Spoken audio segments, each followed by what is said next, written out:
Hey everybody, welcome to episode 94 of the Askdap show, where we answer your Volkswagen and Audi questions. Today, I'm here at European Experience answering your VW and Audi questions.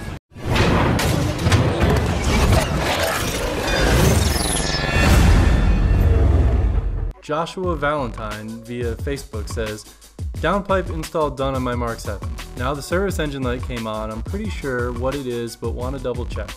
Also, how do I get rid of this as I don't want to void my warranty? Okay, Joshua, so first I want to touch on installing a downpipe on your car around the whole warranty deal.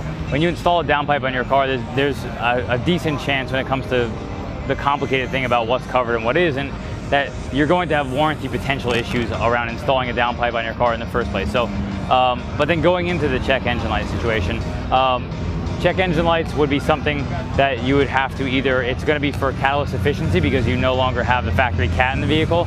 So you can either put an oxygen sensor spacer, which isn't going to guarantee that you're even going to have a check engine light turn off, but it often will times help, or get performance software which will change the parameters of what it looks at for the rear oxygen sensor efficiency. So that would be your best bet. Again, either you're going to have to go stage 2 or you're going to have to get a 2-sensor spacer, which is not guaranteed to work.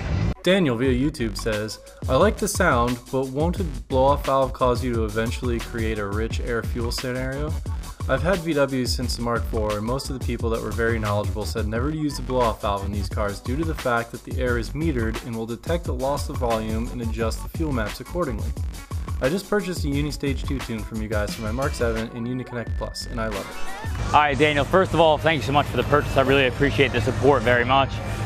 When it comes to installing blow-off valves on cars, your source previously, who's someone who's knowledgeable, yes, it's correct. Mark IV, Mark V, Mark VI, all use mass airflow sensors, which if you put a blow-off valve, it creates an unmetered air situation, which can either lead to a check engine light or potentially it will have a poor running circumstance. So yes, on those cars, I would not suggest putting a blow-off valve unless you're prepared for what that issue is around check engine lights and stuff with the unmetered air. Mark 7s use a map sensor as opposed to a mass air. They do not have a mass airflow sensor at all, which is why it's not an issue running a blow-off valve on a Mark 7. So there aren't any concerns. So if you want to go down the road of doing a blow-off valve because you like how it sounds, I think blow-off valves sound cool, then that would be perfectly fine. And you know, again, we have one on our car, so it is something that has no check engine lights or anything like that. Brandon via YouTube says, I have an urgent question. I've had my VR6 GTI for about half a year now, and it's had a monotonic chain rattle sound since I got it. 500 to 1000 RPMs, it can be heard. It's a 24-valve VR6 with 135,000 miles on it, and so far the noise has not gotten worse or better. I really do not know if I need to change it, and many hours of research have not come up with a straightforward answer. Okay, Brandon, so part of the reason why you can't find an exact answer is going to be really because there isn't really a great answer to this question.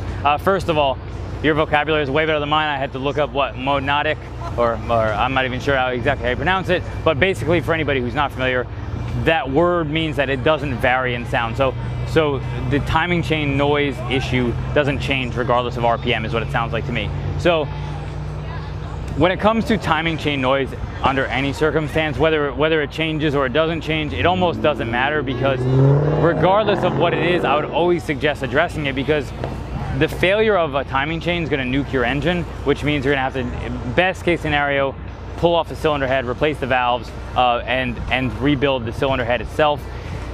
That's not really very cost effective, and on VR6 cars you have to pull the transmission to do timing chains, which is horrible and very costly. But if you're having noise, it's almost certain that you have either an issue around your timing chains, or more likely your timing chain guides. They get old and brittle and then they crack, which will cause the chain to slap and make some noise. So that's most likely what's going on. So I would suggest look at replacing timing chains and guides, and that should help you solve your problem. Hi, is a P2187 code something that comes up from a bad high pressure fuel pump? System to lean at idle. I've replaced the PCV and intake manifold, had these parts new, and did a carbon cleanup, but I can't shake this code. All right, so P2187, system to lean at idle. Can a high pressure fuel pump cause that? There's probably some scenario where it's possible. It's really unlikely. Most fuel pump issues and I think this guy has a TSI, just for clarification, I don't think he says it there, but this was on a TSI video that it was commented on. TSIs are not going to have issues around fuel pump causing lean faults. Potentially, maybe if it was the low pressure fuel pump, but probably not. I would say almost certainly you have a vacuum leak of some kind. It sounds like you've gone through replacing a bunch of things that are common cause of a vacuum leak on a TSI. The next thing I would go look at would be, and I don't know, intake manifold would be one of them. There's the flapper arm will break sometimes, causing a vacuum leak there, or a much more terrible option that's possible if you had a PCV valve fail is the rear main seal. A bad rear main seal on TSI engines actually can result in a vacuum leak, so that would cause something like that. So if you've gone through everything, including smoke testing and stuff like that, and you cannot find a vacuum leak, I would say it's almost certain that you have a bad rear main seal, which is super bad news. And sorry to be the bearer of that, but it sounds like you might need a rear main seal, so I would have somebody take a look at that. Thank you so much for watching episode 94 of the Askdap Show, where we answered your questions at European Experience. If you have any questions or comments about the questions answered in this show, be sure to leave in the comments below. If you like this video, be sure to give it a thumbs up and subscribe for more like it.